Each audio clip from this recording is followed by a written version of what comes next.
네, 12.3 내란 국조 윤석열 정부의 내란 국조 특위위원장 안기백입니다.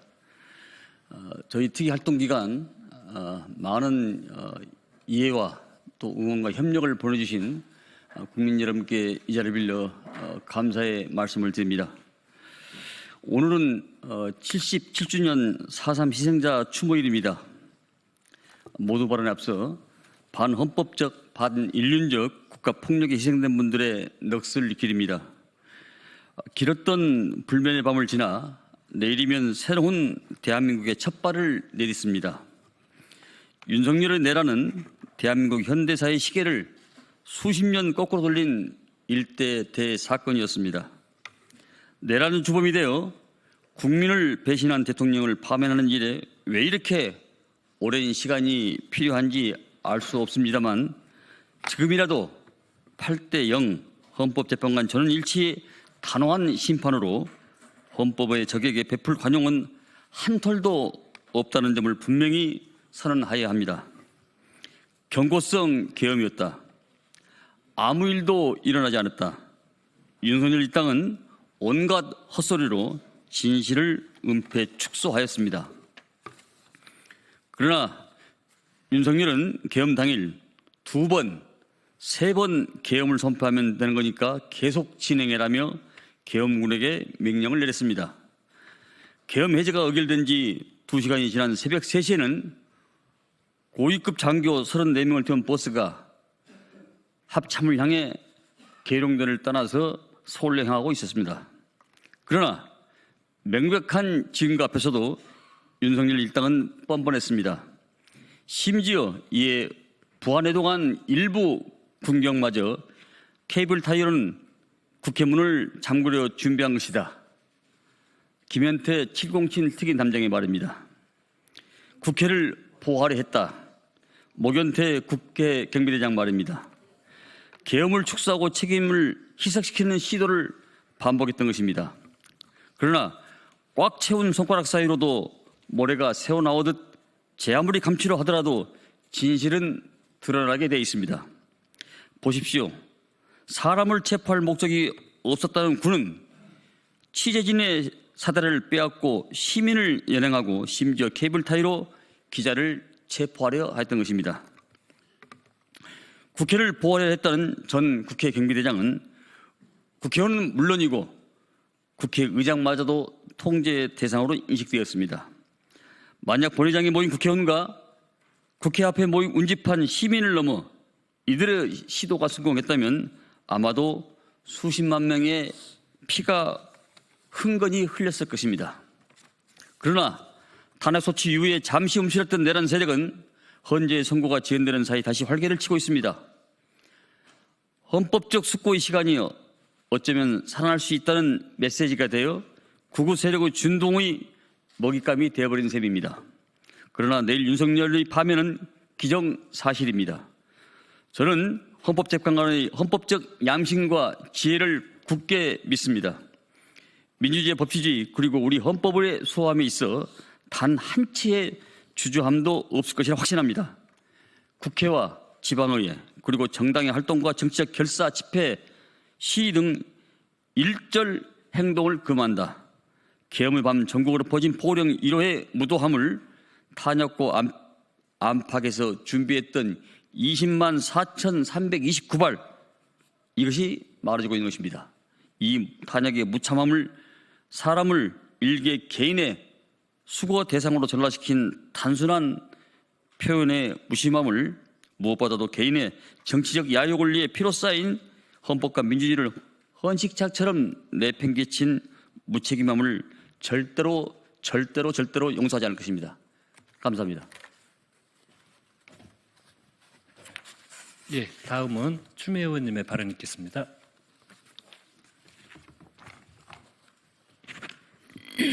네, 오늘은 제주 4.3 77주년 되는 날입니다. 윤석열 내란 우두머리에 대한 파면 선고를 하루 앞두고 77주년 제주 4.3이 있다는 것은 제주 영령들께서 이 나라를 다시 정상으로 회복할 수 있도록 도와주십사 하는 기도가 통하도록 애끓는 마음이 간절하기 때문에 더욱 의미가 있는 것 같습니다. 제주 4.3은 국가폭력이었습니다. 국민을 보호해야 될 국가 공백기에 제주 4.3 희생자들은 또다시 탄생될 국가에 의해서 처절하게 7년간이나 짓밟혀야 했습니다. 그 문제를 푸는데 수영인 명부 발견하는데 무려 50년의 세월이 걸렸습니다. 그리고 보상까지 이루어지는데 20년이 더 걸려서 거진 70년 만에 이 문제가 막바지 완결을 앞두고 있는 것입니다. 이승만의 영구 집권, 단독 정부 구성, 이런 정치적 목표를 위해서 제주도민을 빨갱이로 가두어 왔고 또 그것이 오랫동안 벗겨질 수 없는 굴레로 작용을 했었습니다. 마찬가지로 윤석열 또한 자신을 향한 비판하는 국민들을 향해서 반국가 세력이라고 멸칭과 딱지를 붙이고 그들을 사회로부터 격리시키거나 적으로 만들려고 했던 것입니다. 자신의 영구 집권을 위한 권력 기반 강화, 이것이 또한 내란의 목적이었습니다. 그래서 이승만과 윤석열은 닮은 꼴인 것입니다.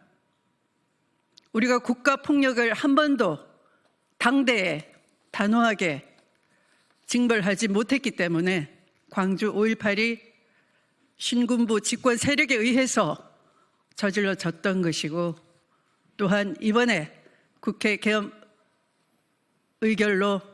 해제 의결로 막아내지 못했었더라면 윤석열이 지칭하는 반국가 세력들은 여지없이 영현백에 담아져서 수거됐을 것입니다. 무엇이 헌법재판관 여러분들의 판단을 가로막습니까? 당신들의 탄탄한 항맥, 인맥 또는 카르텔입니까? 그것이 헌정을 수호하는 것보다 더 중요한 것입니까? 이 순간 모든 것을 내려놓고 역사 앞에 겸손하게 원칙대로 헌법 수호 의지를 보여주십시오. 오로지 헌법 수호 의지가 있느냐 없느냐, 헌법을 파괴했느냐 아니냐 하는 것만이 판단의 기준인 것입니다. 내일 역사가 숨죽여 기다릴 것입니다. 역사 앞에 죄를 짓지 말고 저는 일치로 이 명명백백한 헌법 파괴를 제대로 심판해 주시리라 믿습니다. 마치겠습니다. 예, 바로 기자회견문 낭독 있겠습니다.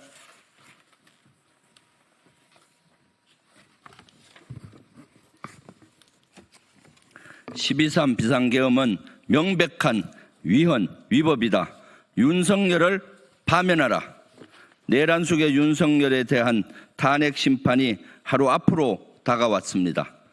내일 헌법재판소의 윤석열 파면 선고는 2024년 12월 3일 비상계엄 선포 이후 무너져 내린 대한민국을 바로 세우는 기점이 되어야 합니다. 이를 위해서는 헌법재판관 8인의 만장일치 인용 결정을 내려야 할 것입니다. 윤석열 정부의 비상계엄 선포를 통한 내란 혐의 진상규명 국정조사 특별위원회 소속 더불어민주당 위원들은 지난 12월 31일부터 2월 28일까지 60일간 12.3 비상계엄을 최전선에서 파헤쳤습니다. 총 5차례의 청문회와 2차례의 기관보고, 합참 결심지원실 등 계엄이 실행된 주요 장소에 현장 조사를 진행하면서 계엄의 위헌, 위법성을 입증할 증거와 증언을 다수 확보했습니다. 무엇보다 12.3 비상계엄은 계엄군과 경찰을 동원해 헌법기관인 국회의 기능을 마비시키려 했다는 점에서 명백한 헌법 위반입니다. 그날 경찰은 국회의 모든 외곽문을 봉쇄하여 국회의원 출입을 저지했습니다. 아울러 각종군 전 특수전사령관은 국정조사에서 대통령이 전화로 국회문을 부숴서라도 국회의원을 끄집어내라고 지시했음을 상세하고 구체적으로 증언했습니다. 이는 국회의 계엄 해제 의결을 방해하려 한 중대한 위법 사항입니다. 이와 함께 내란 국조특위 민주당 의원들은 계엄군에 의해 국회 본관 일부가 실제 단전됐다는 사실을 확인했습니다. 국회의 계엄 해제 요구안 의결이 단 몇 분만 늦었다면, 국회 일부가 아닌 전체가 단전됐다면 비상계엄이 유지됐을 거라는 점에서 큰 충격을 남겼습니다. 계엄군에 의해 국회가 유린당하고 헌법과 법률이 부여한 국회의 고유 권한이 침해당했는데도 12.3 비상계엄이 이혼 아닙니까?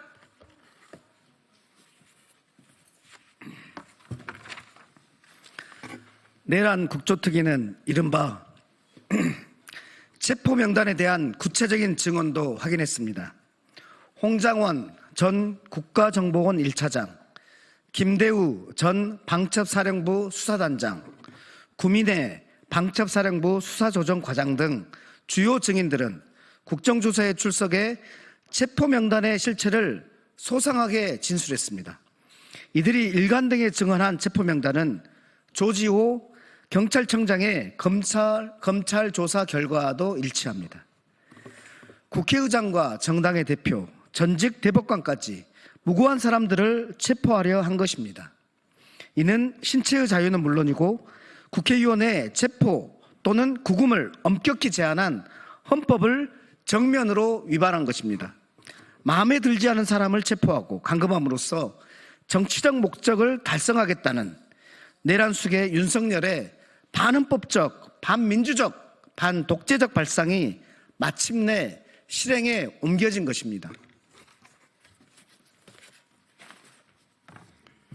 특히 국조특위는 12.3 비상계엄이 선포 요건을 충족하지 못했고 선포 전 국무회의 심의 절차가 형행화되는 등 그 시작부터 헌법과 법률을 중대하게 위반했음을 확인했습니다. 국회가 계엄 해제 의결을 했음에도 제2, 제3의 계엄을 획책하며 즉시 해제하지 않았다는 점에서 그것도 위법적 요소가 다분합니다. 결국 내란 숙의 윤석열의 비상계엄은 그 시작부터 끝까지 모두 위헌이고 위법인 것입니다. 이 밖에도 내란 국조특위 민주당 위원 일동은 내란 숙의 윤석열이 실체 없는 부정선거론을 맹신해 헌법기관 선관위를 침탈하고 민주주의 근간인 선거제도를 유린했음을 확인했습니다. 또한 민간인 비아폰 지급, 적법한 체포영장 집행 방해, 김정은 차장의 블랙박스 삭제 지시 등 대통령 경호처가 이번 내란과 직간접적으로 연관되어 있다는 사실도 밝혀냈습니다.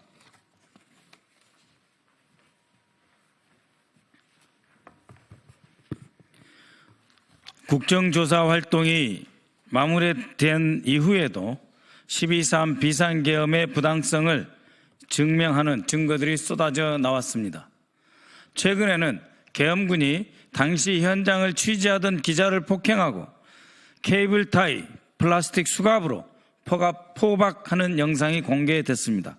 시민 피해는 없었다는 윤석열의 궤변도 케이블 타이, 플라스틱 수갑은 출입문 봉쇄용이라던 김현태 전 707 특임단장의 증언도 모두 거짓이었던 것입니다. 국민 여러분, 그리고 헌법재판관 여러분, 2달간의 내란 국정조사 활동 결과만으로도 윤석열이 대통령직에서 반드시 파면돼야 하는 이유는 차고 넘칩니다. 반대로 파면시키면 안 될 이유는 눈을 씻고도 찾아볼 수가 없습니다. 내일 대통령 윤석열 탄핵 심판은 파괴된 헌정 질서를 회복하고 무너진 민주주의를 바로 세우기 위한 첫걸음입니다. 내란 국조특위 민주당 소속위원 일동은 헌법재판소가 부디 일치된 의견으로 윤석열 파면을 선고해 주시길 촉구합니다. 헌법재판소가 대한민국 헌정질서 수호의 최후의 보루로서 합당한 선고를 내려주실 것이라고 믿습니다. 더불어민주당 소속 윤석열 정부의 비상계엄 선포를 통한 내란 혐의 진상규명 국정조사 특별위원회 위원 김병주, 민병덕, 민홍철, 박선원, 백혜련, 부승찬, 안규백, 윤건영, 추미애, 한병도 일동.